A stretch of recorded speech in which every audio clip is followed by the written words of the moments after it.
a esta futura discusión constitucional que se nos viene. Entonces, la verdad, eh, a nuestro entender, este es un panel de suma importancia y los invitados que tenemos a este panel son don César García Novoa, catedrático español, que seguramente lo habrán oído nombrar respecto de temas constitucionales justamente y temas internacionales, a Francisco Celamé, profesor de la Universidad de Chile y socio principal de Price, de Waterhouse, y a Juan Manuel Barahona, ¿cierto? También profesor de la Universidad de Chile y profesor, digamos, de muchas generaciones de nosotros en la universidad. Eh, Así que, sin más, los dejo con César García Novoa, quien nos va a dar la perspectiva, digamos, de las garantías constitucionales en un Estado moderno. Por favor, César. Buenas tardes, noches, buenas tardes en Chile, buenas tardes, noches en España. Muchísimas gracias al Instituto Chileno de Derecho Tributario, muchísimas gracias por la invitación, es un auténtico placer.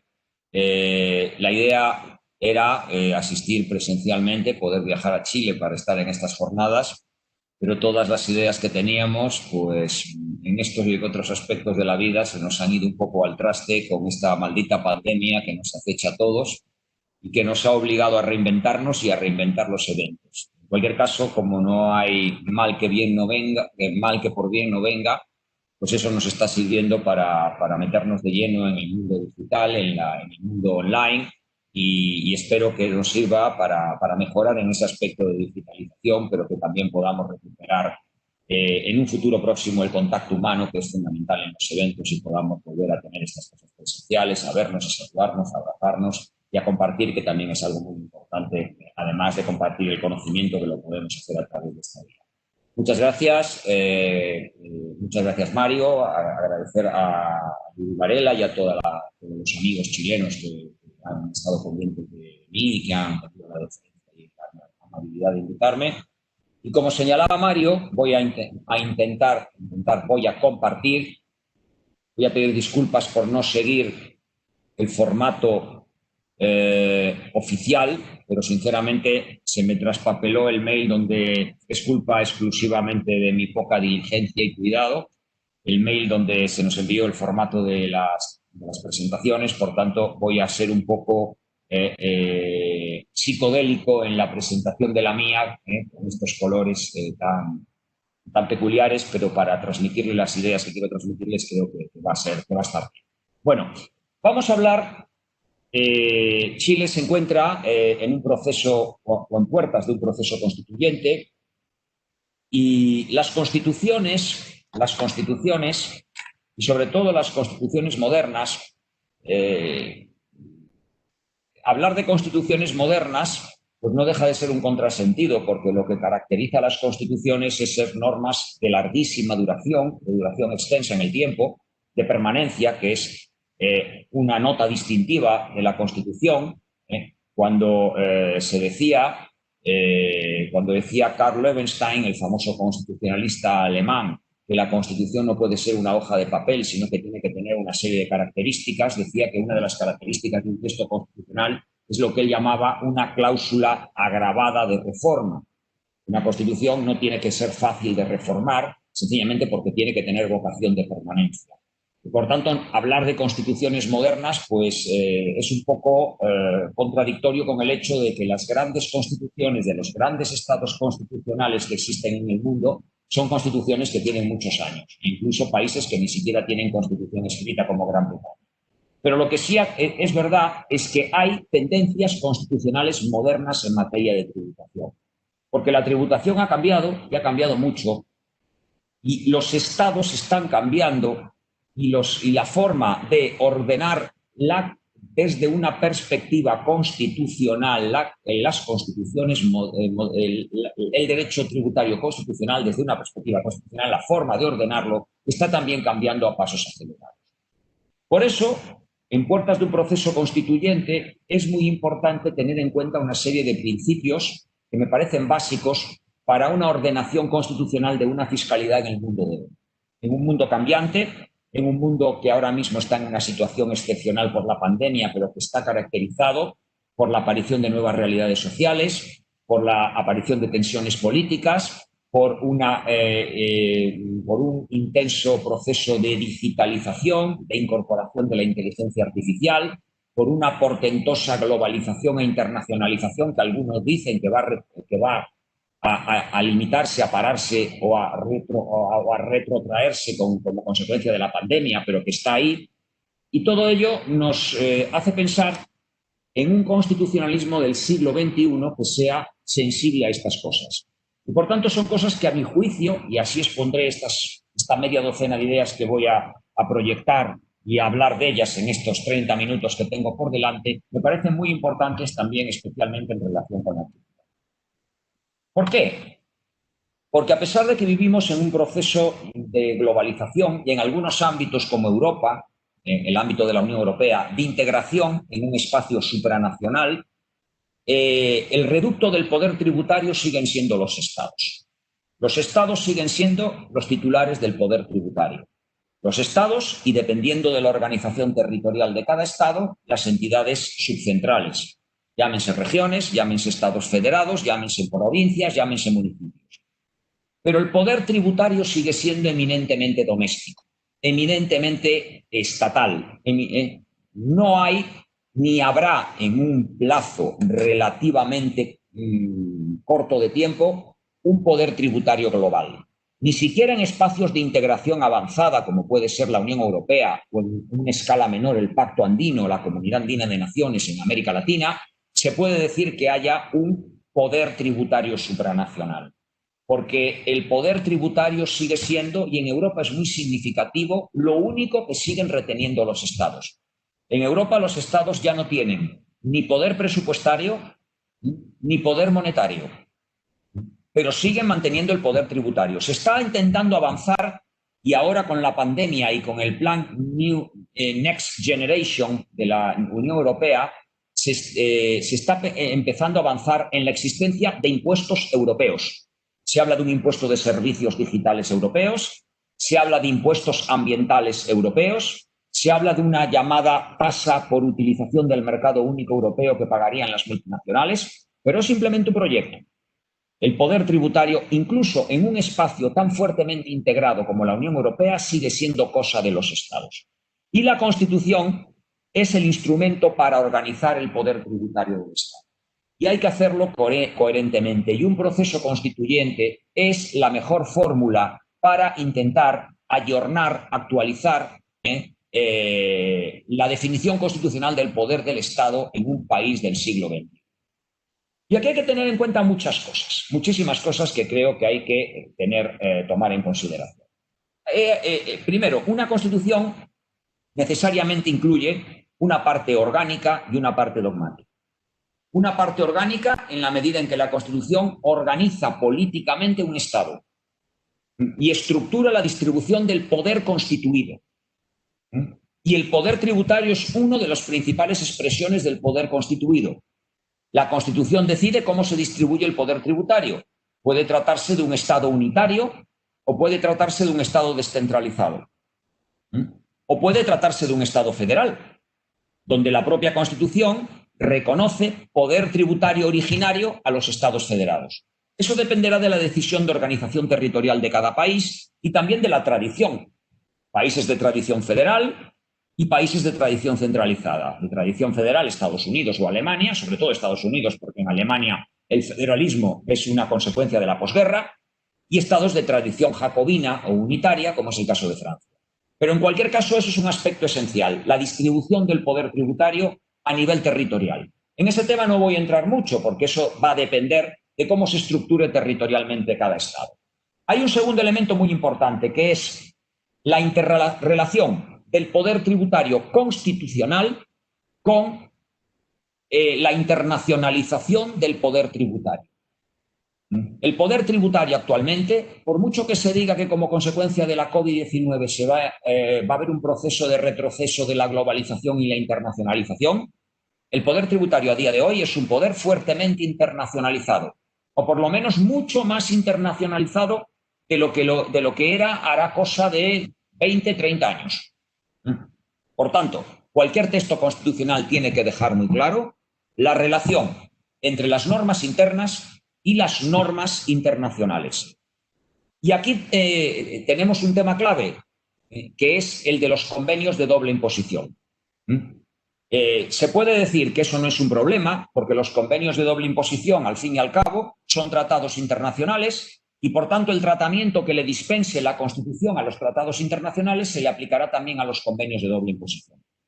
Y los tratados y los convenios de doble imposición se incorporarán al ordenamiento interno siguiendo la técnica que la Constitución prevea para los tratados internacionales. Sistemas monistas moderados, sistemas dualistas, el sistema que se siga. O bien que sea necesario para que un tratado internacional sea norma interna, convertirlo en ley interna, o bien que baste simplemente la publicación en el diario oficial. Hay varias fórmulas y se puede tomar cualquiera de ellas. Y también hay que garantizar la prevalencia del tratado internacional frente a la norma interna, a través del mecanismo que decida la Constitución. Una prevalencia jerárquica, una especial resistencia a la derogación, un principio de especialidad mediante el cual el tratado sería ley especial frente a la norma interna que sería ley general, la técnica que se quiera, pero hay que garantizar esa prevalencia. Pero el tema es si los convenios de doble imposición, sobre todo en países como España y como Chile, que son miembros de la OCDE y que se hacen siguiendo el modelo de la OCDE, deben tener el mismo tratamiento constitucional que el común de los tratados internacionales. Es una reflexión muy importante, porque hay una teoría bastante consolidada, bastante doctrina, relativa a la peculiaridad de los convenios de doble imposición en muchos aspectos. Por ejemplo, en la peculiaridad en cuanto a su primacía frente al derecho interno. Son preferentes frente al derecho interno solo en determinadas cuestiones, en la distribución del poder tributario, en la capacidad de gravar, sobre todo si se actúa como estado de la fuente, en la interpretación. ¿Se interpretan igual que los demás tratados internacionales o los que están hechos siguiendo el modelo OCDE por países miembros de la OCDE tienen que interpretarse siguiendo la interpretación auténtica de los comentarios de la OCDE?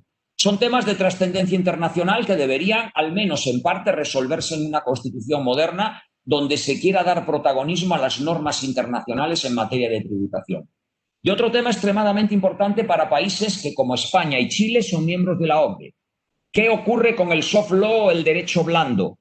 ¿Qué categoría tiene el derecho blando que existe en muchos ámbitos del derecho? Por ejemplo, el Tribunal Constitucional Español ha dicho que en materia de derechos humanos el derecho blando es derecho, pero que no está claro qué funcionalidad tiene. Porque el derecho blando, todas esas resoluciones, disposiciones que no son propiamente normas jurídicas de los organismos internacionales, singularmente de la OCDE, se están utilizando como normas jurídicas y se están aplicando como si fueran normas incorporadas al derecho interno de los distintos estados. España recientemente hemos visto dos importantes sentencias del Tribunal Supremo en el caso Stricker, sentencia de 3 de marzo de 2020, en relación con la interpretación dinámica de los convenios, y sentencia Colgate-Palmolive de 23 de noviembre de 2020 en relación con el concepto de beneficiario efectivo, en el cual el Tribunal Supremo nos dice que el soft law no es normativa aplicable salvo como criterio interpretativo y salvo como inspirador del legislador, pero no puede, a partir de normas de la OCDE, aplicarse medidas normativas que tengan fuerza de norma o fuerza de ley porque no son normas. Eso es algo muy importante que afecta a todo el sistema de fuentes en un ordenamiento constitucional y es un tema que en cualquier visión constitucional moderna del poder tributario y de las fuentes del derecho tributario, una norma constitucional debería tener en cuenta. Naturalmente, una norma constitucional moderna tiene que tener en cuenta también los factores que hoy en día son esenciales en la llamada parte dogmática, que es la parte relativa a los derechos fundamentales de los contribuyentes. En primer lugar, tenemos un elemento que es muy importante, que es el elemento de los derechos humanos o derechos fundamentales aplicables al ámbito tributario. Es evidente que las constituciones modernas, en su parte dogmática, incluyen o tienen que incluir una relación de derechos y libertades fundamentales, en su gran mayoría inspiradas en los grandes textos internacionales en materia de derechos humanos. Es importante tener en cuenta también el recorrido de esos derechos humanos en relación con el ámbito tributario. Hay un tema que siempre se discute, que es el derecho a la tributación de acuerdo con la capacidad contributiva, que en la mayoría de los países, con la excepción de Alemania, no tiene rango de derecho fundamental. Y es el debate de si se debe incorporar un derecho fundamental equiparable a otros derechos fundamentales a tributar de acuerdo con la capacidad económica, que pueda ser defendido, que pueda ser reivindicado por el ciudadano a través de los cauces procesales de protección de los derechos fundamentales. En realidad, son pocos los países que configuran el derecho a la contribución de acuerdo con la capacidad económica como derecho fundamental, pero es un tema que está adquiriendo una enorme importancia en las discusiones en derecho comparado. Y tenemos también una tradición en Europa muy importante, que es la jurisprudencia del Tribunal Europeo de Derechos Humanos, que aplica la Convención Europea de Derechos Humanos y que en los últimos años viene dictando muchísimas sentencias de derechos humanos en relación con cuestiones fiscales. Un tema muy importante es el relativo al derecho de propiedad. En la Convención Europea de Derechos Humanos, el derecho de propiedad aparece en el primer protocolo adicional, donde se dice que toda persona física o moral tiene derecho al respeto de sus bienes, y se añade que eso es sin perjuicio del derecho que poseen los estados de poner en vigor leyes para la reglamentación, entre otras cosas, del pago de impuestos. Es decir, existe un derecho a la propiedad y ese derecho a la propiedad puede estar condicionado por el deber de pagar impuestos. Pero es muy importante la construcción que ha hecho el Tribunal Europeo de Derechos Humanos de lo que llama una carga tributaria excesiva, el excessive tax burden o carga tributaria excesiva. Una carga tributaria excesiva es para el Tribunal Europeo de Derechos Humanos aquella carga tributaria que es desproporcionada.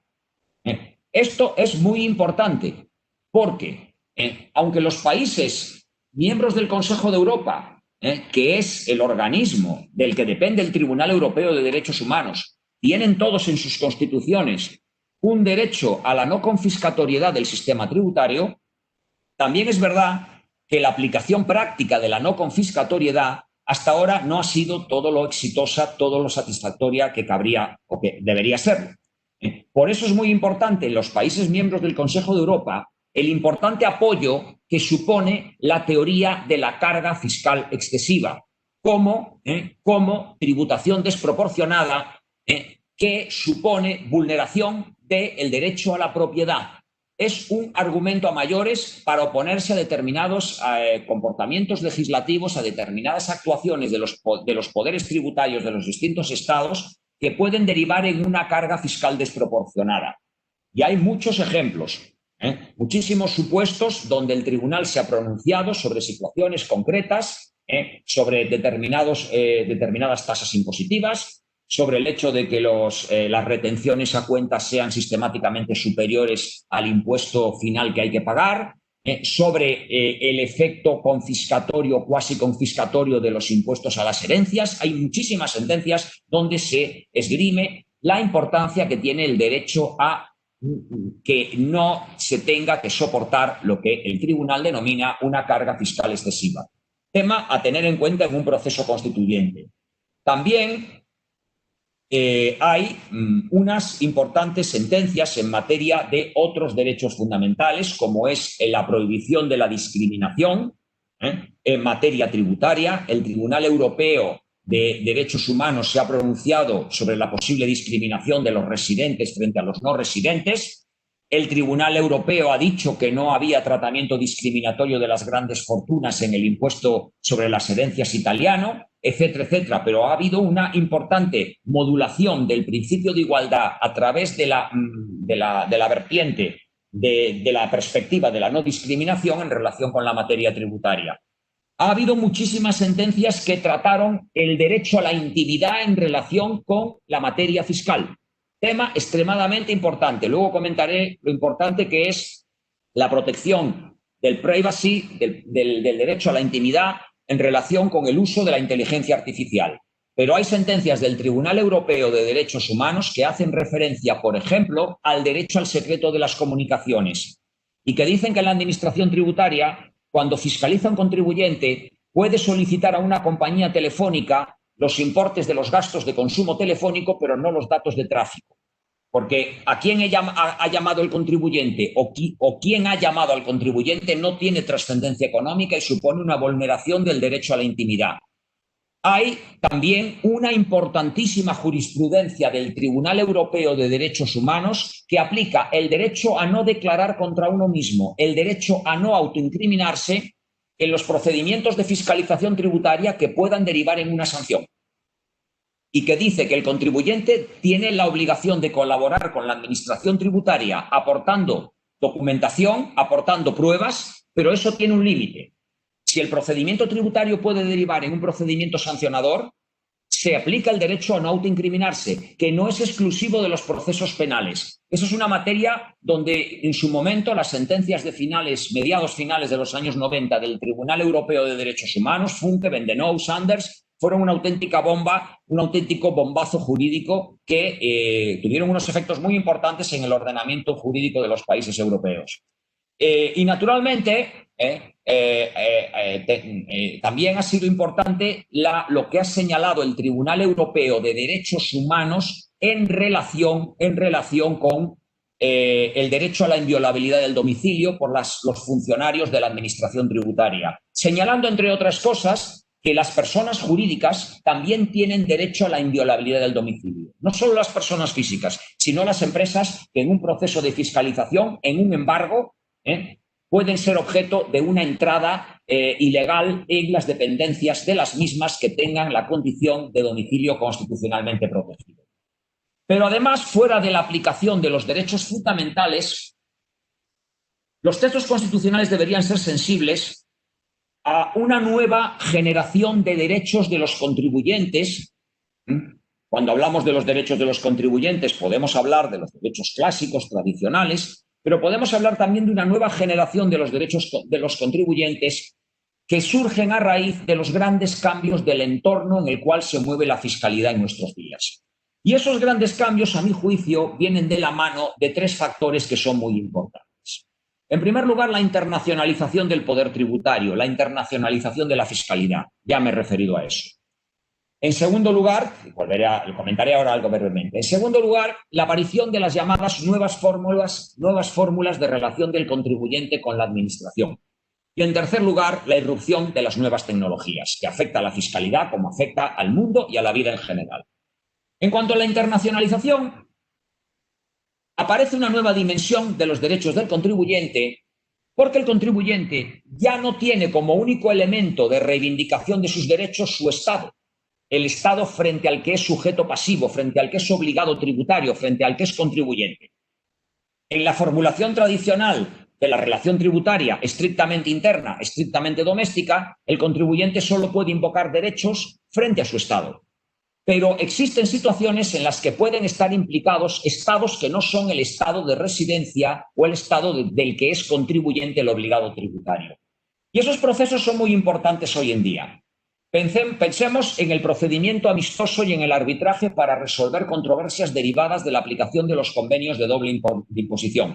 Pensemos en la asistencia en la recaudación. Y pensemos sobre todo en intercambio de información. El Tribunal Supremo en España se acaba de pronunciar sobre un tema extremadamente importante, diciendo que en el intercambio de información, cuando la Administración Tributaria Española pide información a otro país, el contribuyente tiene derecho a que se le notifique y se le comunique qué información se ha pedido y qué información se ha obtenido. Y puede cuestionar esa información y decir que es falsa. Algo que en principio la doctrina venía diciendo, pero no había un pronunciamiento claro de la máxima jurisprudencia del Tribunal Supremo.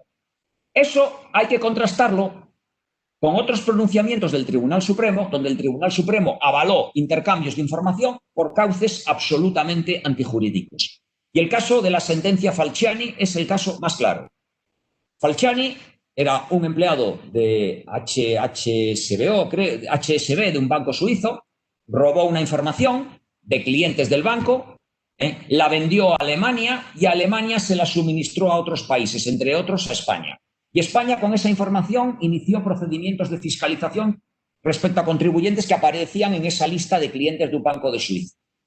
Esos clientes reaccionaron diciendo que España no había obtenido esa información por los cauces normales del intercambio de información. Y el Tribunal Supremo Español dijo que en la medida en que Falciani no había actuado como autoridad pública ni era autoridad pública, no le vinculaban los límites y los cauces para la obtención de esa información.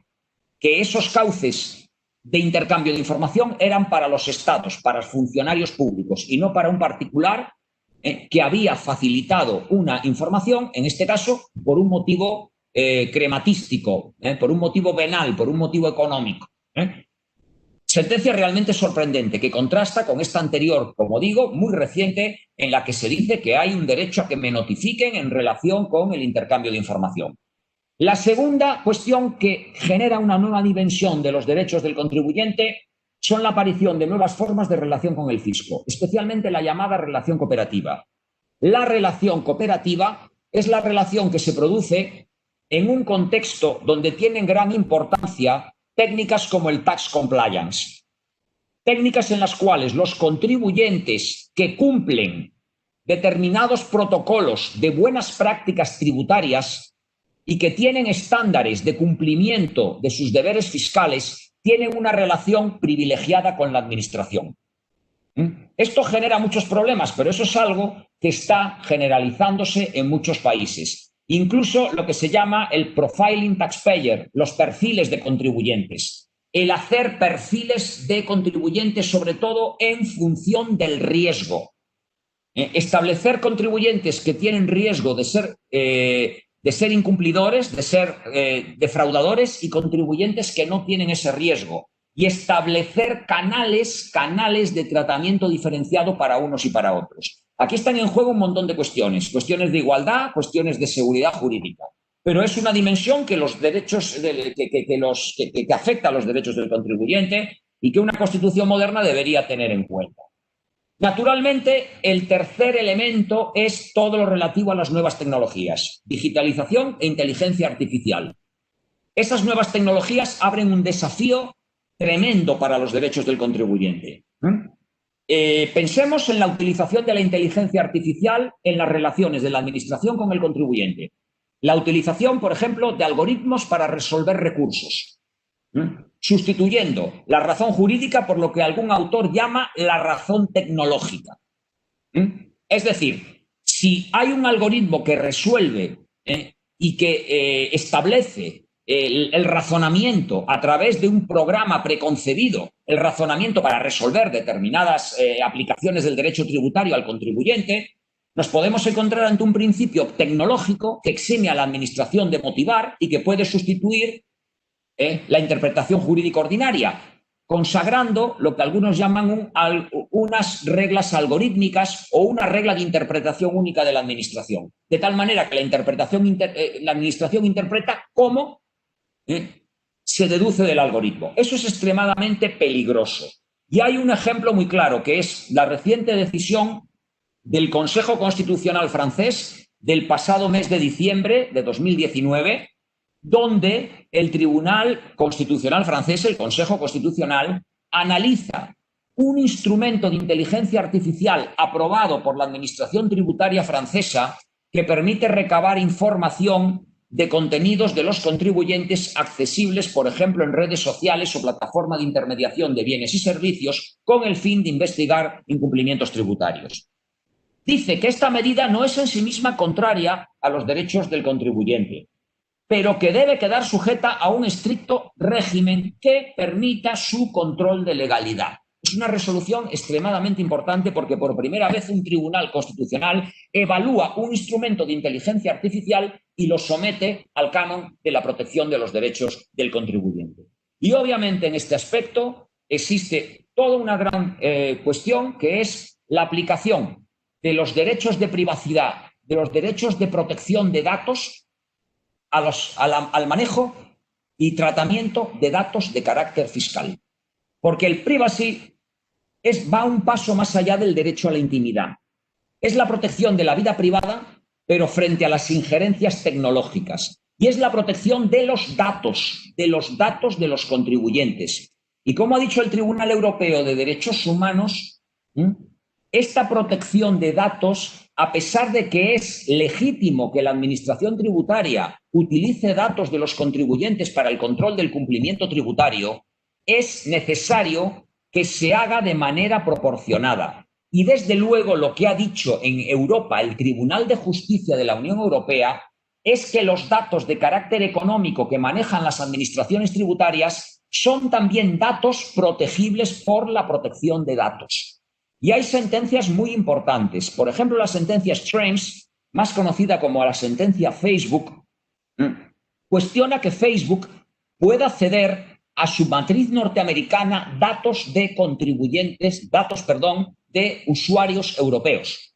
Porque el reglamento de 2016 de protección de datos de la Unión Europea prohíbe que países de la Unión Europea permitan que se cedan datos de usuarios europeos a estados que tienen un estándar de protección más bajo que la Unión Europea.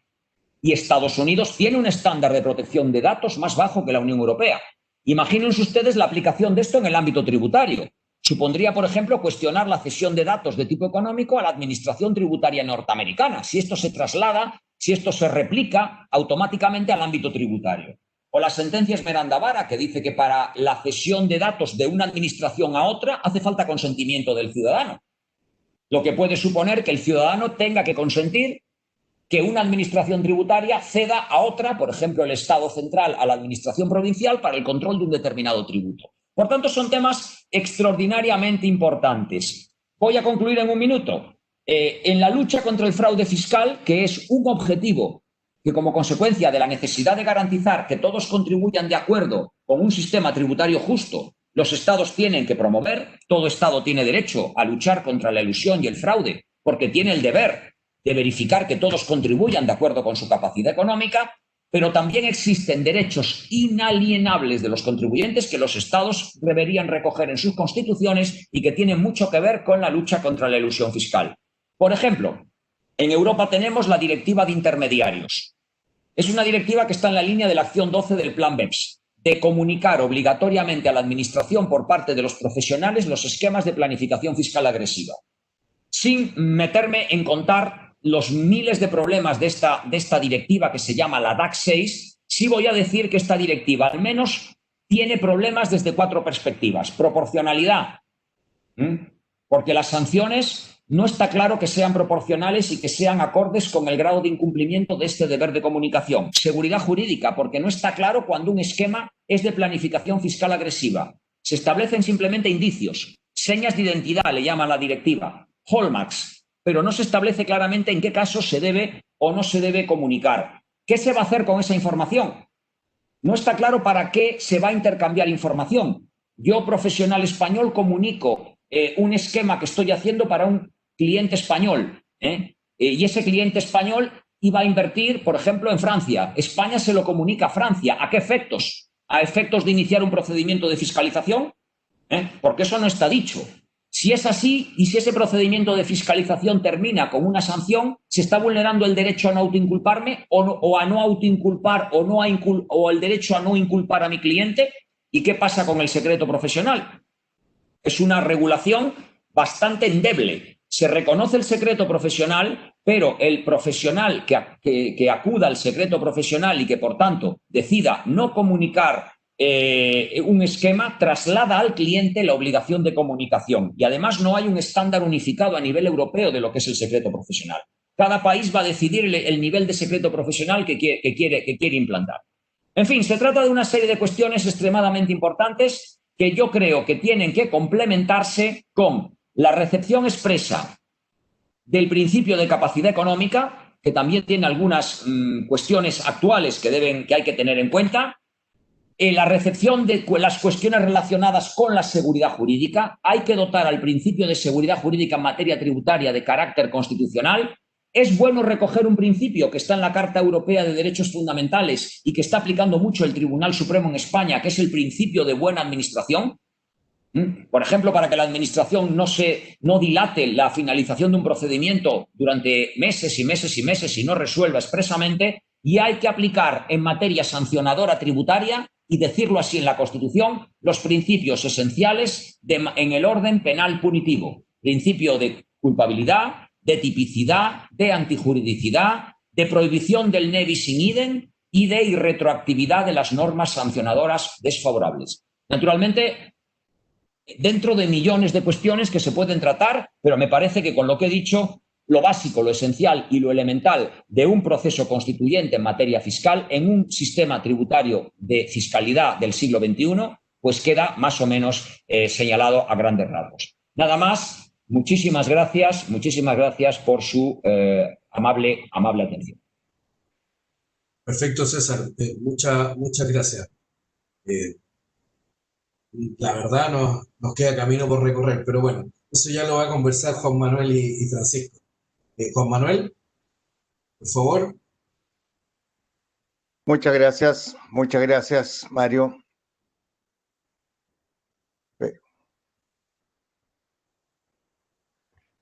Momentito.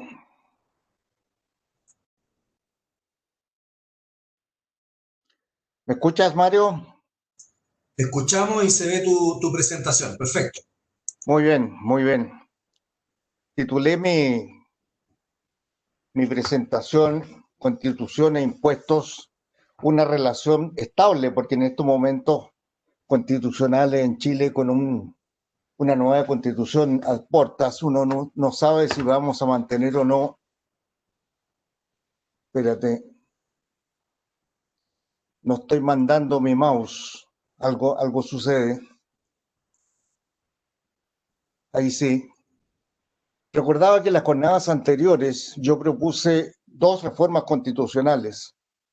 Una, pro estabilidad, señalando que las leyes relativas a materias tributarias no podrán ser modificadas sino transcurrido 20 años desde su entrada en vigencia, aludiendo que las reformas tributarias las teníamos cada 4 años. Ya hemos tenido, en 2 años hemos tenido 2.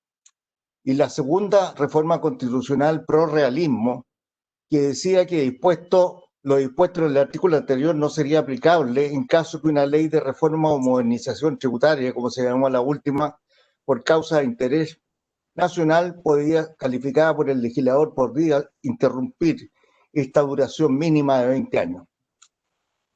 Desgraciadamente, sin embargo, nadie me escuchó. No me dieron y todavía estoy esperando que alguien me responda. Algunos comentarios iniciales. Corresponde al Estado la creación, modificación de los tributos de cualquier naturaleza, como dice nuestra Carta Magna. Ahora, ¿esta potestad tributaria es limitada o es absoluta? Naturalmente que no. Y tenemos en nuestra Constitución diversos preceptos que garantizan un ejercicio moderado de la potestad tributaria. La Constitución es la que debe establecer las reglas, parámetros y limitaciones a la potestad tributaria a través de lo que se llaman las garantías constitucionales en materia tributaria. Pero es la ley la que debe definir los tributos de cualquier naturaleza, impuestos, tasas, contribuciones. Y así ha sido la tradición chilena, siempre. Pero, ¿qué representa? ¿Qué riesgo representa la existencia de reglas claras? Representa la posibilidad de un leviatán tributario que se nos aparece en el horizonte, en ese estupendo grabado de lo que Hobbes entendía por el leviatán, la concentración absoluta del poder tributario en manos del gobernador, en manos del príncipe.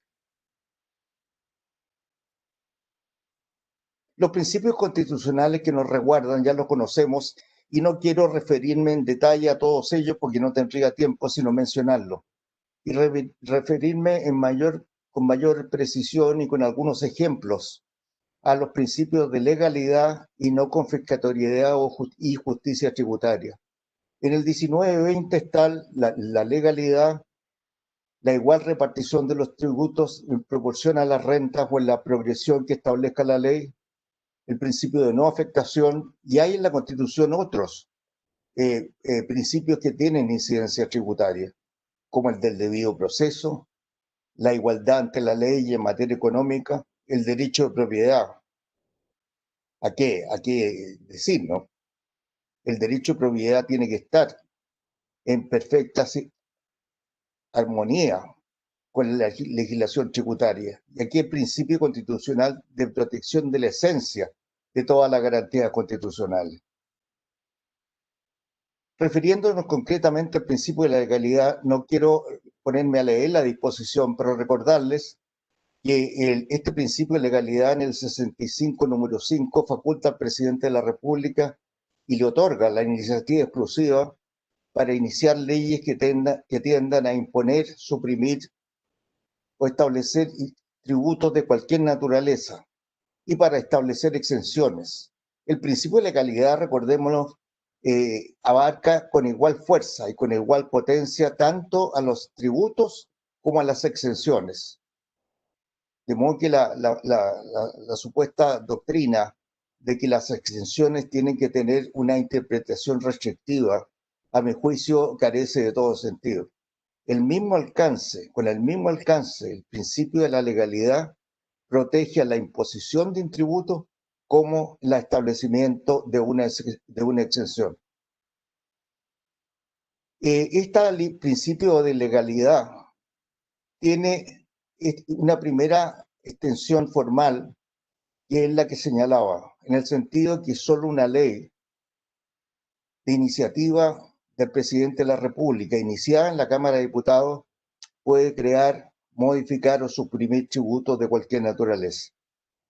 Y toda la historia constitucional chilena, desde el primer reglamento constitucional hasta la actual Constitución de 1980, modificada el año 2005. No sé qué irá a decir la futura Constitución, porque eso está por discutirse. La ley tributaria ha sido el esfuerzo legislativo combinado de los poderes ejecutivo y legislativo, eso sin excepción alguna. Ahora, cabe preguntarse, ¿es impropio entonces regular en materia tributaria por vía de una reforma constitucional o establecer un impuesto, como ocurre con el impuesto patrimonial? Yo no quiero referirme al contenido del proyecto, sin perjuicio de opinar aquí públicamente, y cuando me ha tocado hacerlo, que tiene una cantidad de efectos técnicos que lo hacen y que vulnera una cantidad de garantías constitucionales, ¿no? Pero se hace por reforma constitucional. Entonces, ¿qué peligro representa regular constitucionalmente a través de una reforma constitucional? Eso. Yo en la Cámara de Diputados, y le pareció bastante simpático, por decirlo así, a algunos parlamentarios, y yo le enseñaba a mis alumnos cuando enseñaba economía, que era que se podía sacar punta a un lápiz con un hacha, pero que no era el instrumento económicamente ni adecuado para sacarle punta al lápiz un hacha. Entonces yo les decía que había instrumentos de política económica que eran adecuados para ciertos fines y no para otros, tratando de indicarles que, por ejemplo, la la política arancelaria no era buena, a lo mejor no era el mejor mecanismo para detener la inflación o combatir el desempleo, ¿no es cierto? Que habían otros más efectivos. Pero aquí es lo mismo. El principio de quien puede lo más, puede lo menos, me dijo un amigo que además es abogado, no quiero decir quién es, ¿no? Quien puede lo más, puede lo mismo. Entonces, si el Congreso Nacional puede legislar por la vía de modificación de ley, ¿por qué no se puede hacer cuando a través de modificación constitucional? Lo que pasa es que el principio de quien puede lo más, puede lo menos es un principio de derecho privado, ¿no? Que la ley entrega a las partes, y las partes están limitadas por la Constitución y por las leyes. Sin embargo, el poder constituyente no está limitado por la Constitución y por las leyes. En otros términos, quien puede lo más puede no puede lo menos, pero quien puede lo más lo puede todo. Incluso lo que no se puede hacer de acuerdo a la Constitución. Es el soberano, ¿no? L'état c'est moi, como decía aquí el rey, uno de los Luises en la Francia del absolutismo francés, ¿no?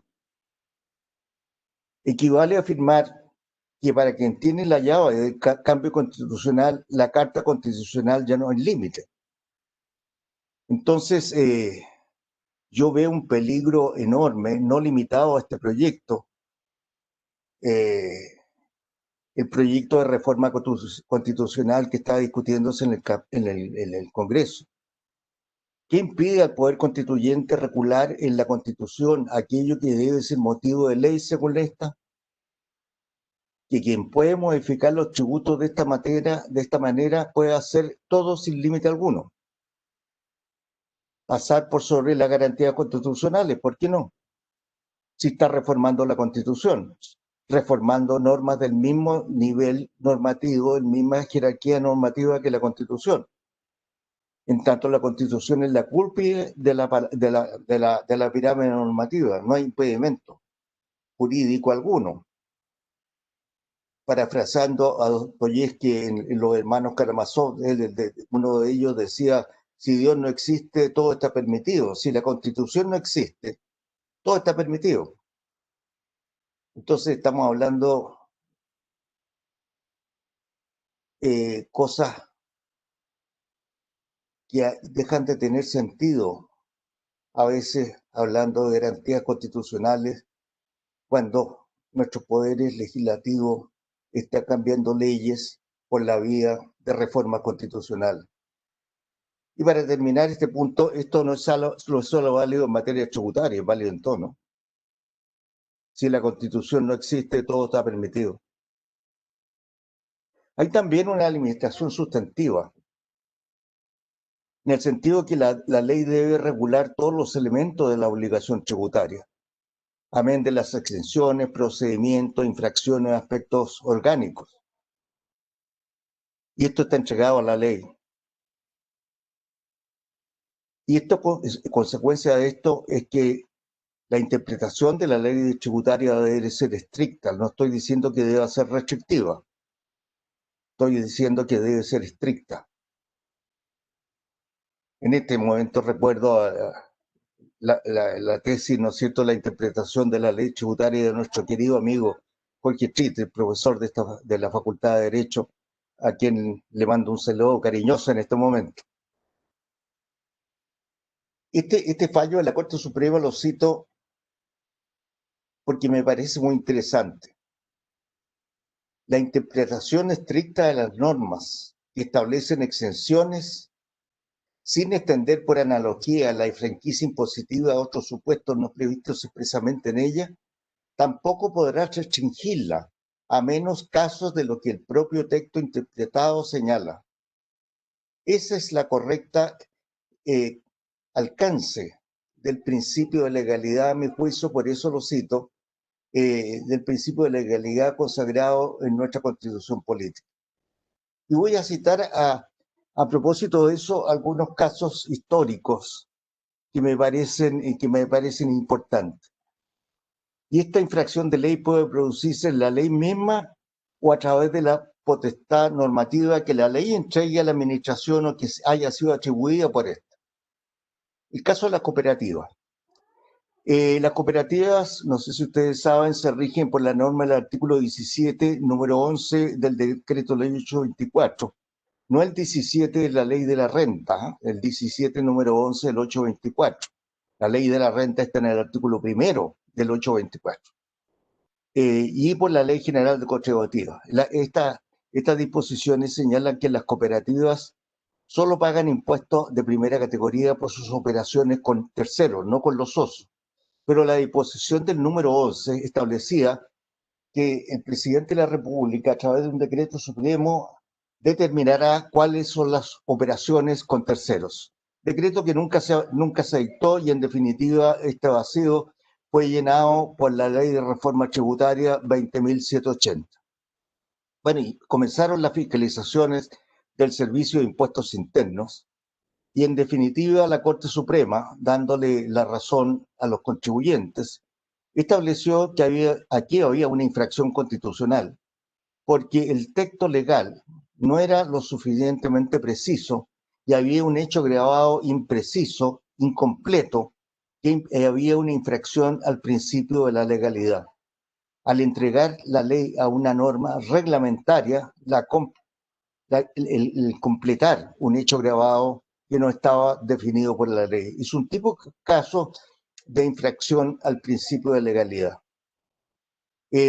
Durante muchos años, la ley sobre impuesto a la renta, el artículo 59, facultó al presidente de la República, felizmente a través de muchos gobiernos esto no se implementó, para aumentar hasta un 80% el impuesto adicional aplicable a las asesorías previo informe del Banco Central y de la Corporación de Fomento, a las asesorías técnicas pagadas al exterior que el presidente considerara improductivas o imprescindibles.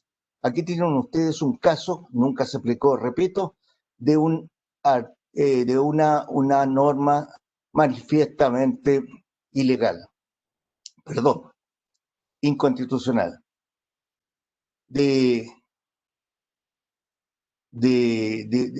una infracción al principio de legalidad también tenemos una infracción por la vía delegada, en que la ley 2780 introdujo una modificación que felizmente fue derogada por la ley 21.210 reciente de modernización tributaria, en lo relativo a las stock options o opción de acciones. El Servicio de Impuestos Internos, mediante una circular cuya infracción a la Constitución es manifiesta, instruyó que la sola entrega de la opción de adquirir acciones que el empresario entrega a sus trabajadores y que estos pueden aceptar o rechazar cuando se concrete la operación, constituye una renta. La entrega de una opción se traduce en la incorporación a su patrimonio del derecho a decidir si en un plazo determinado adquiere o no las acciones. Constituye para efectos de la ley de la renta una mayor remuneración. Advierten aquí ustedes que claramente se produce una infracción al concepto de renta y a las normas constitucionales. Aquí lo que se está infringiendo es el principio de legalidad, porque se está afectando por instrucción administrativa el concepto de renta, de la ley de renta, el derecho de propiedad y una serie de normas constitucionales por la vía de una interpretación de circular del Servicio de Impuestos Internos.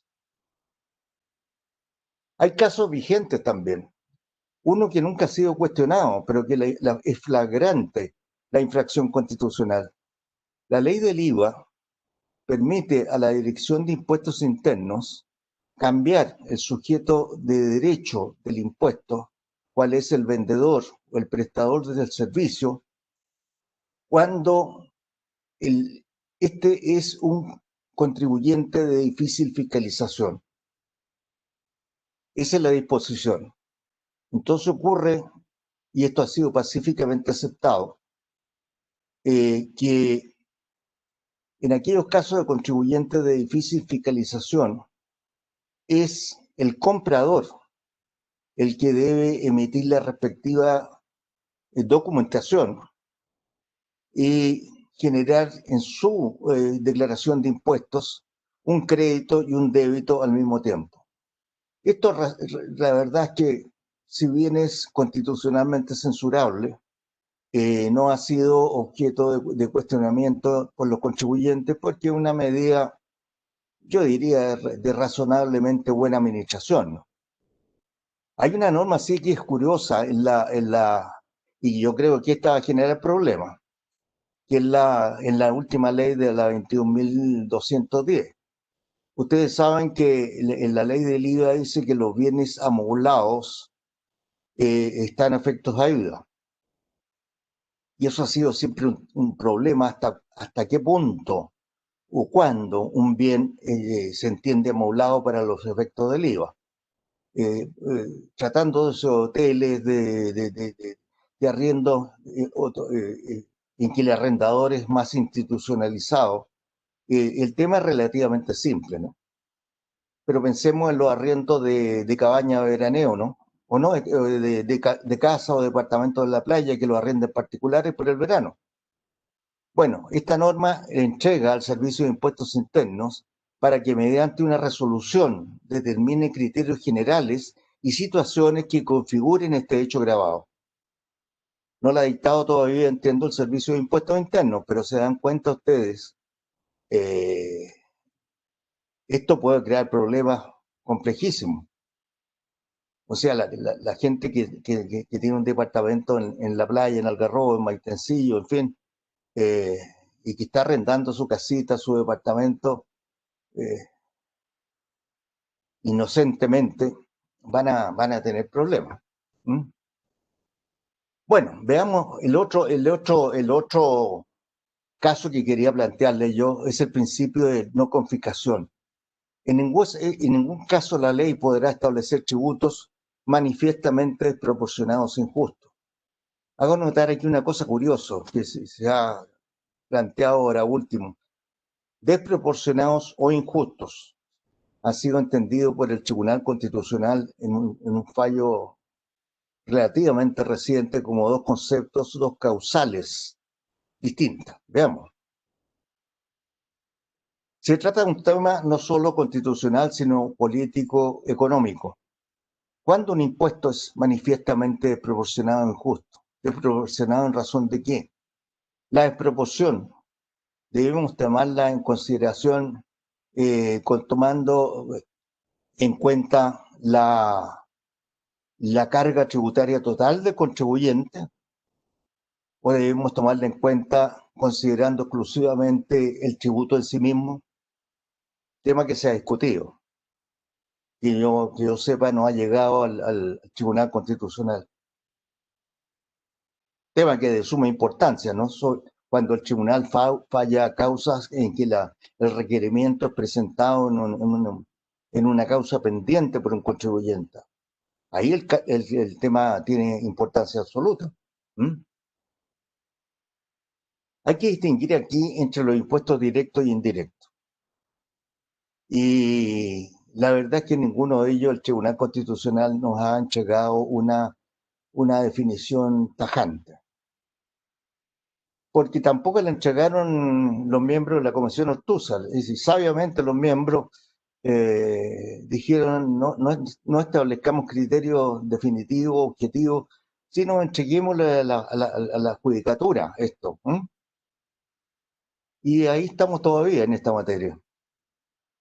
El Tribunal Constitucional en materia de impuestos directos se pronunció en dos oportunidades de manera preventiva, eso, o sea, no he encontrado fallo en casos requeridos por contribuyente en causas pendientes.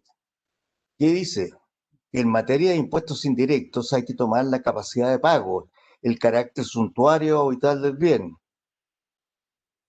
que impida o limite el ejercicio de una actividad económica o impide la adquisición del dominio sobre bienes afectados al impuesto. Al hacer apreciaciones valóricas deben acreditarse fehacientemente para que puedan fundamentar una decisión. Estos dos casos se refieren al impuesto a los tabacos. En los dos casos el Tribunal Constitucional rechazó el requerimiento de los parlamentarios en el sentido de considerar que se trataba de un alza de impuestos manifiestamente desproporcionada e injusta. No obstante que la tributación de estos bienes, ustedes saben, es enormemente alta. Enormemente alta. Y a pesar de que muchos dicen que son impuestos de protección para evitar el consumo, la verdad es que tiene un nivel de recaudación enorme. Lo cual hace pensar que de protección tienen poco, porque como son bienes de demanda muy inelástica. Bueno, el tema de la cuestión de no confiscación en definitiva es un hecho que debe ser ponderado en caso concreto, en que se manifiestan condiciones micro y macroeconómicas de carácter ético y político. Y por eso que los tribunales han sido más reacios y en definitiva, salvo esos dos fallos que no se refirieron a casos concretos, no me ha tocado verlo. Este caso sí que es particular y se refiere a un caso de impuesto directo. Por la época del decreto ley y de la fecha, ustedes se darán cuenta de inmediato en qué etapa histórica nos encontramos. Durante el gobierno anterior a ese que aparece ahí, hubieron muchas expropiaciones por los organismos de la reforma agraria con el objeto de establecer un sistema de asentamientos campesinos. Y esa es la época histórica. Y cuando subió el gobierno que lo sucedió, los expropiados iniciaron una serie de acciones judiciales, acciones de retrocesión que se llamaba, basada en el principio que si las expropiaciones se habían efectuado, como decían las leyes, para establecer asentamientos campesinos, y estos asentamientos, esta finalidad no se había logrado, pedían indemnizaciones al Estado, que las concedían los tribunales de justicia, por no haber logrado, retrotraían el efecto y se pedía una indemnización. Y al gobierno no le gustaba mucho. Y en esa época, de un día para otro, sacó un decreto ley ahí, que es ese, que dice: establece un beneficio fiscal, un impuesto igual al 85% de la indemnización. ¿Se imaginan ustedes?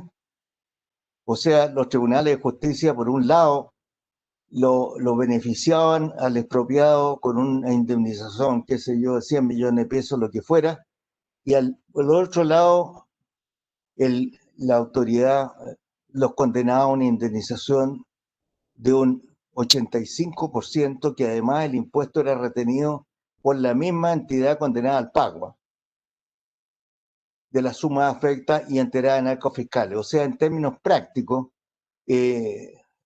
lo que pagaban por un lado, con la otra mano se le sacaba al indemnizado y se enteraba en arcas fiscales. Este recibía solamente un 15%.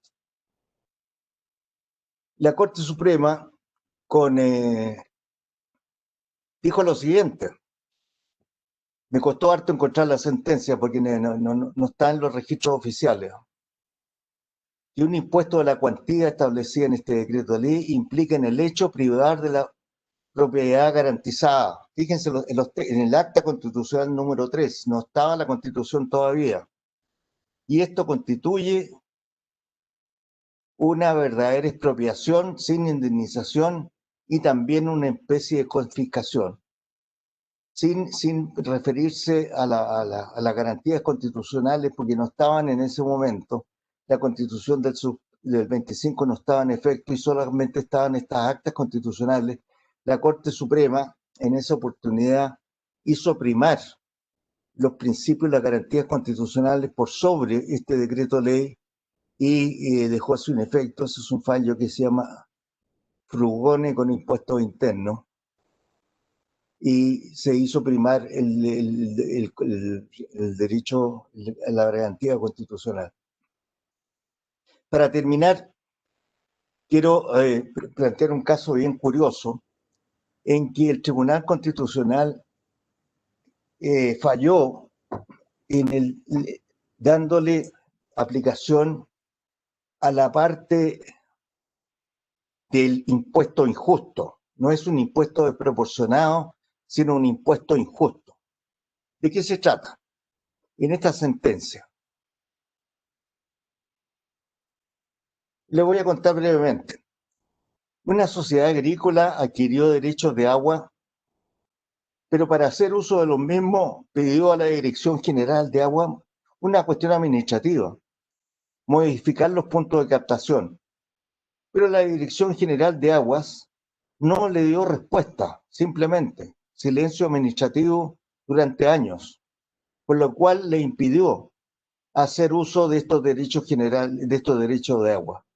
Pero no obstante ello, la Dirección de Aguas procedió a cobrarle la patente por no uso de los derechos. No sé si me explico. O sea, no solo no accedió a su petición, sino que le aplicó una patente, un impuesto, una carga pública, porque no hacía uso de los derechos. Entonces recurrió este contribuyente a la justicia y esto llegó al Tribunal Constitucional, quien sostuvo que la vulneración al principio constitucional no radicaba solamente en que el impuesto, la carga pública fuera injusta, sino que se aplicaba, fuera desproporcionada, sino que se aplicaba cuando no procedía a aplicarla. Y la injusticia estaba en que la Dirección General de Agua, no dándole, accediendo a su petición, le aplicaba, no obstante ello, le aplicaba la multa o la patente. Fíjense ustedes que es una forma distinta de ver el principio de la no confiscación o injusticia en la aplicación de tributo. Con esto simplemente termino y ustedes me van a preguntar, propuesta de reforma constitucional, y yo les digo, en esta oportunidad no haré ninguna, porque no quiero de nuevamente que me pase lo que me pasó la situación anterior. Muchas gracias, Mario. Gracias, Juan Manuel. Antes de pasar a Francisco, un aviso económico. Primero, estamos un poquito atrasados y este es un tema muy importante, por lo tanto, digamos, los paneles que vienen a continuación vamos a tener un pequeño retraso y de este panel, al final simplemente vamos a hacer algunos comentarios y las preguntas las vamos a tener que hacer en otra ocasión, porque si no nos vamos a acceder demasiado al tema. Así que todo el tiempo del mundo, Francisco, para que usted ponga en el tiempo que le habíamos prefijado, por favor. ¿Ah? No hay problema, así que no te preocupes por lo que viene a continuación, Francisco. No te escuchamos, Francisco. No te estamos escuchando. Tienes que ver el micrófono.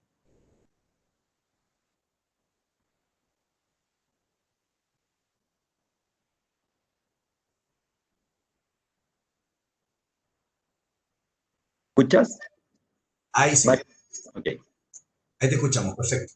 No, te estaba dando las gracias, Mario, por la invitación a este panel y a estas jornadas del derecho tributario, que son un momento muy precioso de reflexión, en momentos también que son muy críticos desde el punto de vista constitucional. ¿Se ve en presentación? Perdón, Bien. estaba sin audio. Sí se ve, perfecto. Y me escuchas también, ¿no? También te escuchamos bien. Perfecto, muchas gracias. Básicamente lo que quería decir en mi presentación era reflexionar un poco con ustedes acerca de lo que de alguna manera planteó el profesor García Novoa respecto de la riqueza que existe en Europa entre el derecho constitucional y el derecho internacional. Él hacía una referencia, digamos, a todos los fallos del Tribunal de Justicia, del Tribunal de Estrasburgo, del Tribunal de los Derechos Humanos, en relación a una serie de situaciones tributarias, de leyes tributarias, de normativa tributaria de los países europeos. y mi idea es un poco llevarlo así, eso es replicable también en el sistema chileno y en nuestro ordenamiento jurídico. Y también contestar la pregunta o reflexionar un poco también respecto de lo que decía el profesor Barahona, Juan Manuel, en cuanto a que si es tan cierto, en definitiva, que sin Dios o sin constitución, todo está permitido. Si este poder, digamos, tributario a que aludía el profesor García Novoa, este poder que es uno de los pocos poderes que todavía permanece en sede del Estado, decía él, ¿es un poder absoluto o en definitiva es un poder que también tiene limitaciones importantes?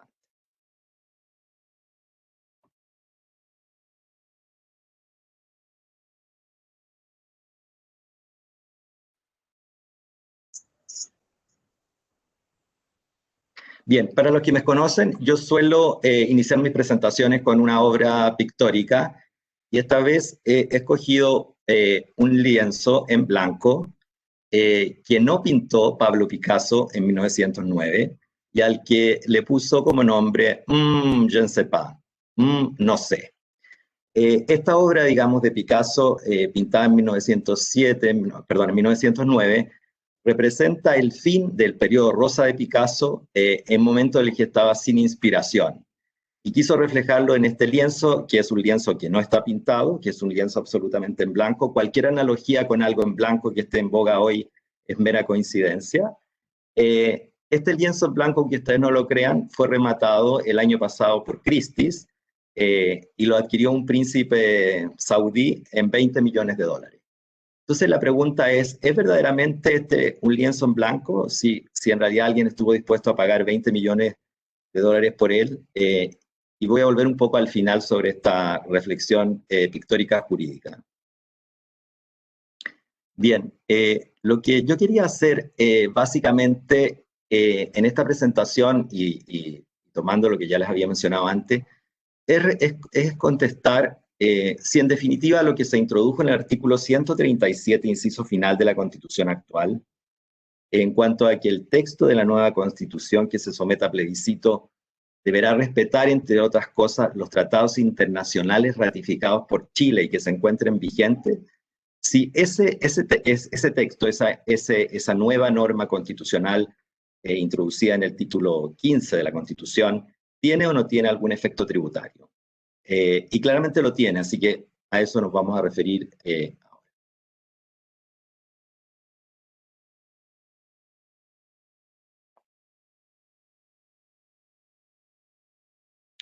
Cuando se habla de derechos fundamentales, hay que separar los derechos que están en la Constitución, y en la Constitución uno advierte que hay un núcleo de principios y normas tributarias, y esto lo decía recién Juan Manuel. Hay, ¿no es cierto?, una serie de principios como el principio de igualdad, el principio de no confiscatoriedad, el principio de reserva legal, también, ¿no es cierto?, el principio relativo a que los tributos no pueden tener una destinación específica. Este núcleo de principios que son esencialmente tributarios está en el artículo 19, número 20 de la Constitución, pero también hay otros principios y normas que no son tributarios y que también son aplicables en materia tributaria y a los cuales también se refería Juan Manuel, en el sentido de citar, por ejemplo, el principio de igualdad, el derecho de propiedad, la esencialidad de los derechos. Pero hay algo en los que los tributaristas no solemos fijarnos, y que además de la Constitución, existe paralelamente a ella un bloque de lo que se ha llamado por los constitucionalistas un bloque de constitucionalidad. ¿Y qué es lo que es esto del bloque de constitucionalidad? Fíjense que hay derechos que sin formar parte del texto constitucional se entienden incorporados en él. Habría una especie de constitución más allá del texto constitucional. Habría una constitución de los derechos que va más allá del tema de la Carta Fundamental.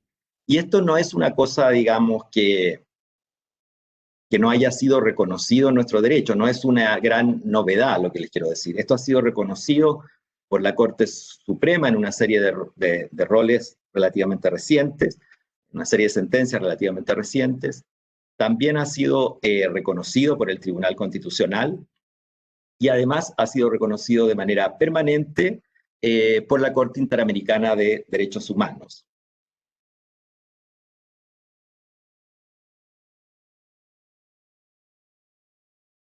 Esto es lo que les acabo de mencionar. La Constitución tiene estos principios que nosotros llamamos como clásicos, que están en el 19, número 20, y uno debería preguntarse, bueno, aparte de estos principios, una Constitución moderna, una Constitución del siglo XXI a la que se refiere el profesor García Novoa, ¿qué otras cosas debería contener? ¿Basta con estos principios del artículo 19, número 20?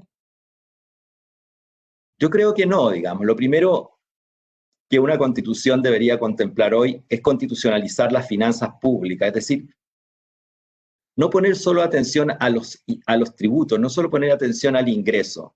No es posible que nuestra tributación no establezca ningún principio rector del gasto público. La Constitución española señala que el gasto público tiene que realizarse de manera eficiente y de acuerdo a los principios de economía. El senador español que introdujo esta disposición en la Constitución señalaba que una mano del Estado no puede desconocer lo que hace la otra mano, y que si no ponemos atención en la mano que gasta, todo lo que se ha construido con la mano que toma puede quedar en el fondo sin efecto o completamente inútil. Entonces, yo creo que es muy importante. Cada vez, son más las personas que levantan la voz diciendo no solo es necesario tener un sistema tributario que recaude. ¿Qué sacamos con recaudar si en definitiva hay despilfarro, hay ciertos grados de corrupción? ¿Quién observa eso? ¿Quién controla eso? La Constitución del siglo XXI no puede solamente conformarse con esa parte del ingreso. Tiene que atender al gasto. Y eso tiene que ver con la modernización del Estado. Lo otro es que también una futura Constitución debería constitucionalizar el sistema tributario, debería hacer referencia al sistema tributario, a cuáles son las cualidades que nosotros debemos asignar al sistema tributario. Nuestro sistema tributario debe ser un sistema basado en la capacidad contributiva, basado en la justicia, basado en la equidad. No puede ser que la Constitución no diga nada. Y en ese sentido, nuestra Constitución, si bien no habla expresamente del principio de capacidad contributiva, existe una serie de fallos que hacen referencia a él. Yo creo que es importante incluirlo. También el principio de generalidad, en el sentido de que todos están obligados a contribuir al sostenimiento de los gastos públicos, no algunos, todos. Algunos contribuirán más, otros contribuirán menos, todo de acuerdo a la capacidad contributiva, pero nadie puede sentirse marginado de este deber. Y también, bueno, el principio de progresividad, que está vinculado con este principio de generalidad. Quienes pueden o tienen una capacidad contributiva mayor, se les aplicarán, ¿no es cierto?, impuestos progresivos de tal manera que contribuyan más.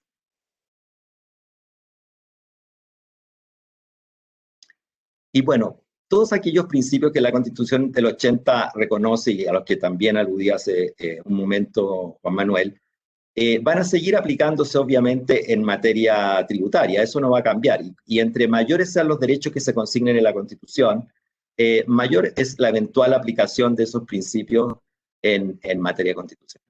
Pero acá es la parte en que yo quisiera poner un poco más de énfasis, y es que hay derechos que sin formar parte del texto constitucional se entienden incorporados en él.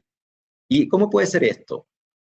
Porque de acuerdo al derecho internacional, de acuerdo a las reglas del derecho internacional público, en los estados que firman tratados, se incorporan los derechos y las obligaciones que esos tratados consignan. Y no solamente la fuente formal de incorporación de estos derechos en el bloque de constitucionalidad se realiza por tratados internacionales, también por normas de derecho consuetudinario internacional, por reglas del jus cogens y por la jurisprudencia de los tribunales internacionales. Y acá un poco lo que decía Juan Manuel, decía, mira, ahora los legisladores piensan que como mediante una reforma constitucional pueden introducir normas del mismo rango constitucional que las que existen actualmente, entonces es llegar a introducir las normas que quieran, no tienen límites.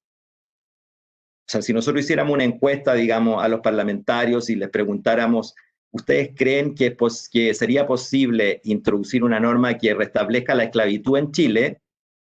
tal vez podrían decir que tienen el poder para hacerlo, que no lo van a hacer, pero que tienen el poder para hacerlo. Y la verdad es que no tienen el poder para hacerlo. O sea, hay cosas que no se pueden hacer ni siquiera constitucionalmente, y eso derivan de las obligaciones que Chile tiene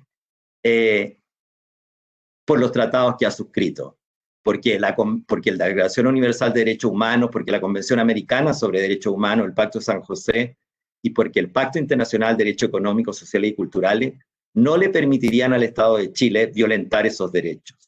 Pero no solo esos derechos extremos, digamos, de establecer la esclavitud o la tortura, digamos, sino que cosas mucho más delicadas y más finas, como una serie de derechos que estos tratados establecen y que en definitiva no pueden ser desconocidos por Chile, ni siquiera a través de un texto, de la ausencia en el texto constitucional. Entonces, mi primera aproximación es, ¿se parte de una hoja en blanco cuando se hace un nuevo texto constitucional? No, para nada. No se parte de una hoja en blanco, se parte de un corpus juris universal o interamericano, si ustedes quieren, de derechos que ya están incorporados en el ordenamiento jurídico chileno y que no pueden ser alterados ni siquiera por una nueva constitución. Entonces, hay que tener cuidado con eso, y incluso si nosotros volvemos sobre lo que dice la disposición del título 15 de la Constitución, que dice, saben que la nueva Constitución va a tener que respetar los tratados internacionales, ni siquiera era necesario que lo dijera, porque los tratados internacionales tienen que respetarse por normas de derecho internacional. La Convención de Viena sobre el Derecho a los Tratados, en su artículo 25, establece el principio pacta sunt servanda, los tratados tienen que ser cumplidos, y el artículo 26 dice que nadie puede alegar una norma de legislación interna para dejar de cumplir un tratado. Por lo tanto, es inútil establecer normas legales o constitucionales que contradigan los tratados. Cualquiera que sea el mecanismo técnico por el cual se introducen estas normas en el ordenamiento jurídico, cualquiera sea el ordenamiento técnico de los que citó el profesor García Novoa, produce el mismo efecto. Estas normas se entienden incorporadas en el derecho chileno y no las podemos dejar de lado unilateralmente. Y en el fondo, si las vamos a dejar de lado, tiene que ser conforme a las propias reglas que los tratados establezcan para denunciarlos.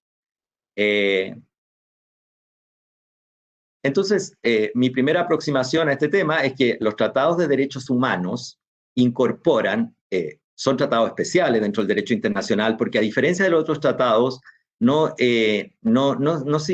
implican una negociación entre los estados para proteger sus propios intereses. Estos tratados de derechos humanos lo que hacen es proteger los intereses de los ciudadanos de esos estados, generando una instancia de defensa superior al propio estado y a los propios tribunales de ese estado. Y en ese sentido, los chilenos debemos sentirnos protegidos frente a un cambio constitucional, porque cualquiera que sea lo que se consigne en esa constitución no va a poder alterar nuestros derechos de los tratados de Naciones Unidas, ni del Pacto de San José, ni de ninguno otro de los 400 tratados, no de derechos humanos, pero de los tratados que Chile tiene hoy día vigentes. ¿Y qué pasa con los otros tratados internacionales cuyos derechos, más bien, cuyos derechos y obligaciones se han incorporado a través de una negociación en que se protegen intereses distintos de los estados? Bueno, nosotros hemos tenido casos de aplicación de esos tratados en que ha habido, ¿no es cierto?, imposición al Estado de Chile para que actúe. Una de estas situaciones, por ejemplo, ocurrió en relación al Tratado de Libre Comercio entre Chile y la Unión Europea, en que la Unión Europea demandó a Chile ante la Organización Mundial del Comercio por el Tratado GATT de derechos arancelarios, estableciendo que la tributación que Chile tenía respecto de las bebidas alcohólicas, el ILA, violaba la regla de trato preferencial, de trato no preferencial, respecto de bebidas espirituosas, alcoholes importados como el whisky, el vodka, el ron, en relación a la producción nacional del pisco chileno. Y la comisión de expertos y luego el Tribunal de Apelación resolvieron en favor de la Unión Europea y le ordenaron a Chile modificar su legislación tributaria, y Chile lo tuvo que hacer, dentro además de un plazo que le fijó un árbitro. Y en esto de que los tratados pueden ser dejados sin efecto, sí, de acuerdo a esos otros tratados pueden ser dejados sin efecto, y obviamente cuando no hay un interés vinculado a derechos ciudadanos, hay que regirse por las propias normas de ese tratado. Y así lo hizo, por ejemplo, Argentina, cuando denunció el tratado con Chile para evitar la doble imposición en el año 2012.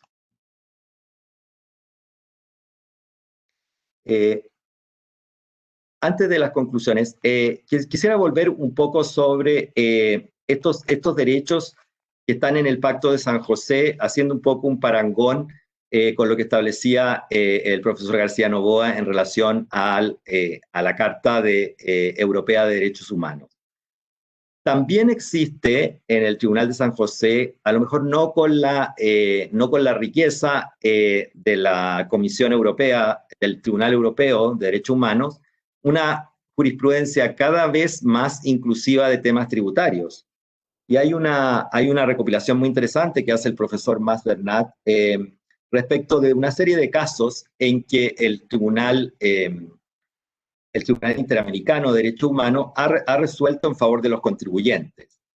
En el caso Cantos versus Argentina, por ejemplo, el tribunal falló que cobrar una tasa judicial y una multa por no pagar esas tasas judiciales que eran excesivas y que impedían en definitiva a un contribuyente acceder a la justicia, eran contrarias al Pacto de San José, y por lo tanto ordenó al gobierno argentino dejarla sin efecto respecto de un contribuyente.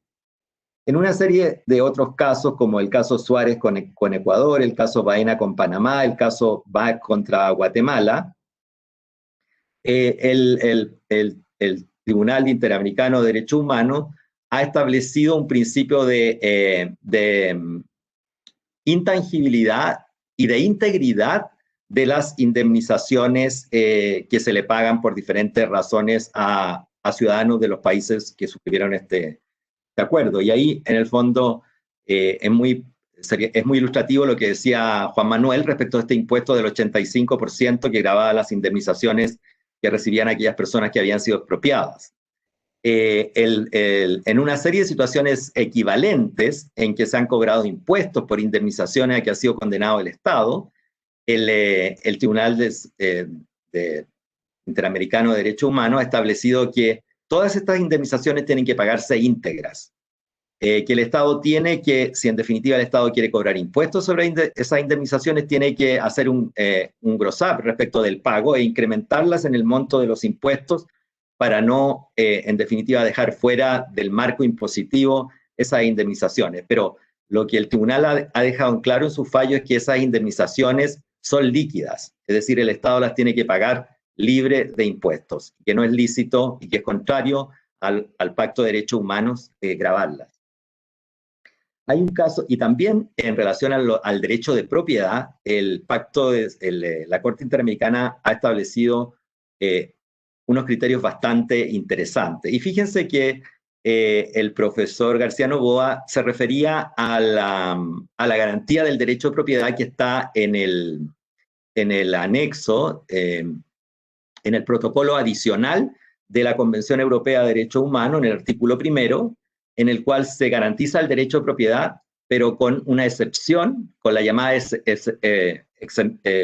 excepción tributaria, en el sentido de que el derecho de propiedad admite como limitación, en el propio artículo del convenio, la facultad de los estados de aplicar impuestos.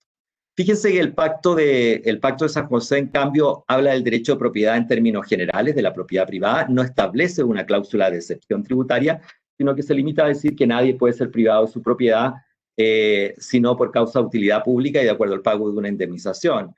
Es decir, en términos generales es bastante más amplia que la garantía que está en el convenio europeo. Y además, aunque uno pudiera pensar que es más restrictivo, porque habla solamente, el Pacto de San José solo protege a las personas naturales, a las personas físicas, en cambio el convenio europeo habla de que esos derechos se tutelan respecto a personas naturales y jurídicas, la propia Corte Interamericana de Derechos Humanos ha extendido su aplicación a las personas jurídicas, precisamente en este caso Bromstein versus Perú, en que una persona que había sido expropiada de una empresa, que injustamente en que el Estado había tomado parte con unos accionistas minoritarios, la recupera posteriormente, y una vez que la recupera, se encuentra con que la empresa tiene una tremenda deuda tributaria y el Estado le está cobrando esa deuda por una época en que él no la había administrado. Y aunque era un impuesto que gravaba a la persona jurídica, bajo esta vía se estaba conculcando, el tribunal establece que se conculcan los derechos de la persona natural y ordena al Estado peruano a abstenerse de cobrar esos impuestos que afectaban a esa persona jurídica. Porque claramente no había una responsabilidad del administrador y del dueño que la había recuperado. En otros casos, también en un caso de Chiriboga con Ecuador, el tribunal que tutela el convenio señala que una persona que había sido también privada de la posesión de un bien por una expropiación que se había hecho pero que al final se había dejado sin efecto o que nunca se concretó, y que en definitiva continuaba obligado al pago de un impuesto territorial en circunstancias que no tenía la posesión, el tribunal ordena al Estado, esta vez ecuatoriano, a que se abstenga de cobrarle los impuestos. Entonces, en definitiva, no debemos pensar que los ciudadanos chilenos, en su calidad de contribuyentes, están totalmente desprotegidos frente a una voluntad ilimitada de los constituyentes, de una convención constituyente, digamos, que no tendría límites en su cometido. Entonces, mis conclusiones en relación a esto son que insistir en que los tratados, una vez ratificados, se incorporan al ordenamiento jurídico y no pueden dejar de cumplirse ni siquiera por una nueva constitución. Algunos de estos tratados podrán ser dejados sin efecto mediante las vías que ellos mismos consignen, con los costos políticos que eso eventualmente tendría para Chile, pero algunos de ellos, como aquellos que fijan derechos, digamos, inalienables, basados en la dignidad y en la condición de las personas, por el solo hecho de ser personas, todos aquellos que se refieren a derechos humanos no podrían ser, a mi juicio, denunciados por el Estado. Y hay algo que no les mencioné y que viene en mi segunda conclusión, y que es que existe también un tratado que Chile suscribió, que es el Tratado de Derechos Económicos, Sociales y Culturales. Es un tema que está absolutamente en boga en Chile, la incorporación de todos estos derechos en la Constitución.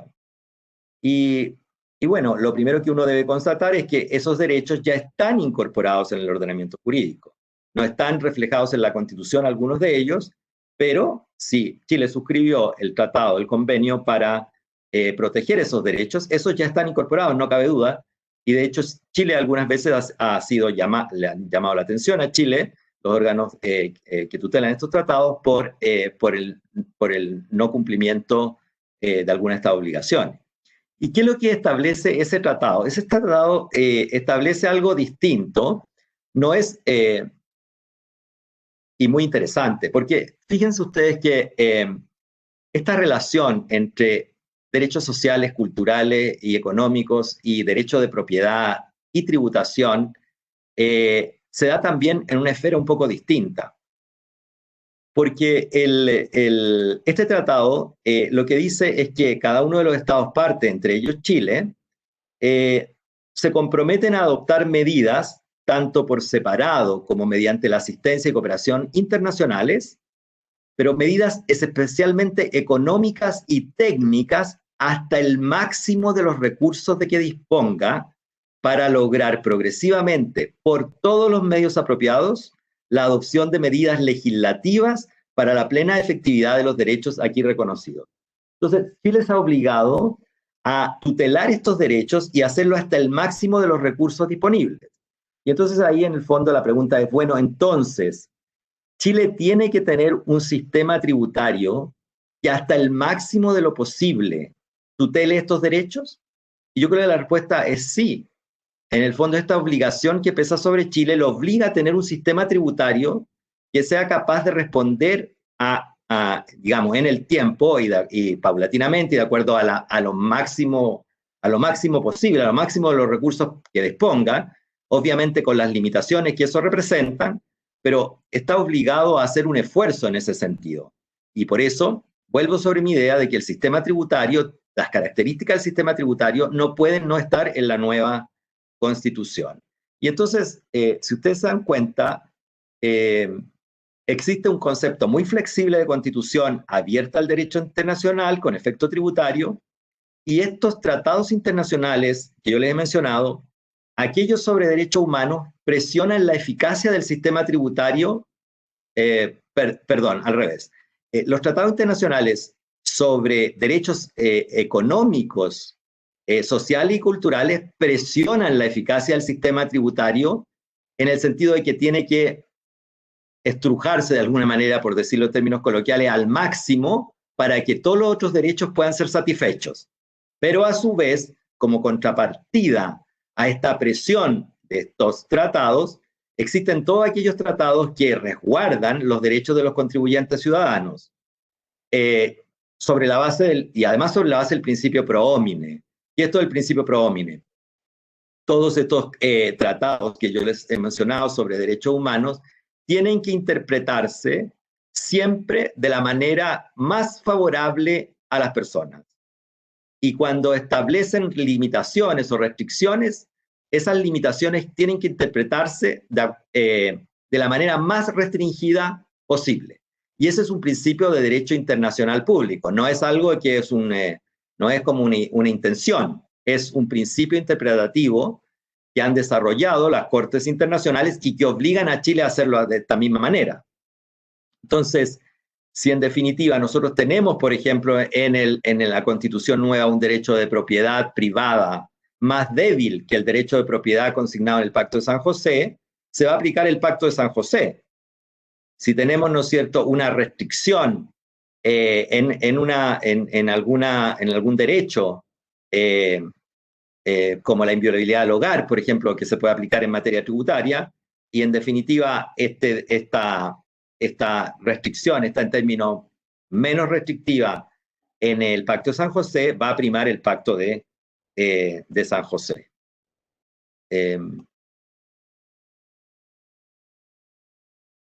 Los otros tratados que no son estos tratados sobre derechos humanos ni tratados sobre derechos económicos, políticos y culturales, negocian sobre la base de intereses particulares de los estados con efecto tributario acotado sobre los contribuyentes, más o menos acotado. El profesor García Novoa hablaba, ¿no es cierto?, de los tratados para evitar la doble tributación. Son tratados en los cuales los estados lo que hacen es repartir competencia, poder tributario entre ellos en respecto de situaciones que se den interterritorialmente. Veíamos, por ejemplo, el GATT garantiza, ¿no es cierto?, el libre comercio, los tratados de libre comercio también, y establecen ciertas reglas mediante las cuales los estados no pueden usar las herramientas fiscales con fines que entorpezcan ese libre comercio o que graven o que establezcan discriminaciones entre distintos actores, empresas o contribuyentes en relación a su territorio.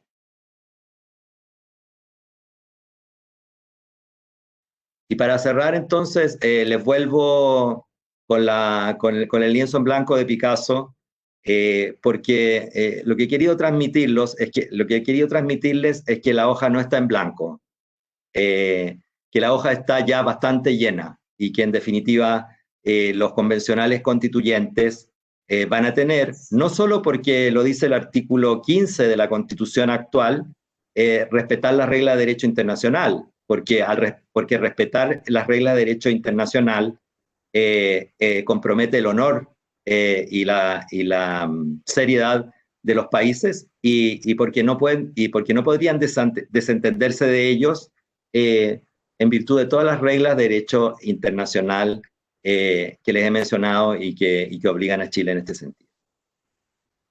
Esa era mi aproximación al tema, Mario, y muchas gracias por la invitación a compartir estas reflexiones con ustedes. Muchas gracias, Francisco, muchas gracias.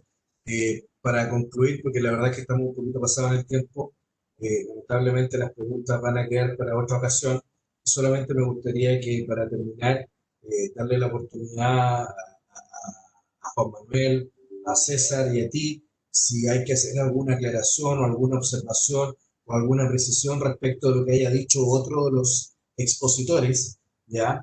Para que no nos quedemos, digamos, con ese dichito puesto respecto a lo que dijo algunos de los colegas expositores, y por eso les cedo la palabra. Y si no hay nada más que decir respecto a eso, damos por concluir el panel, pero me gustaría que tuvieran esa oportunidad, tanto César como Juan Manuel, como tú, Francisco, de aclarar o de decir algo o alguna precisión respecto a lo que haya dicho alguno de los otros expositores. César, no sé, ¿tú quieres decir algo? No te estamos escuchando, César.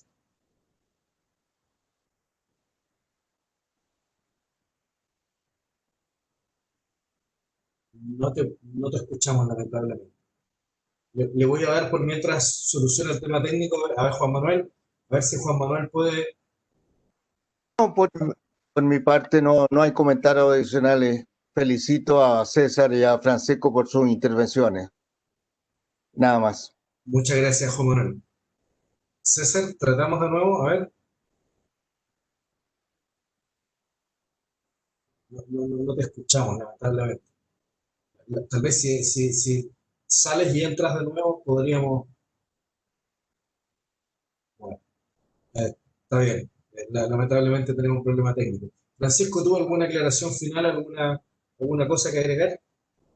En realidad no, Mario, solamente, como te digo, agradecer a profesor García Novoa, porque en definitiva todas esas referencias que él hace a los fallos del Tribunal de Derechos Humanos, del Tribunal de Estrasburgo, son también, digamos, ilustrativos de cómo avanza la incorporación de los derechos humanos y su expansión, su irradiación también hacia el campo nuestro, hacia el campo de la tributación y de los derechos del contribuyente.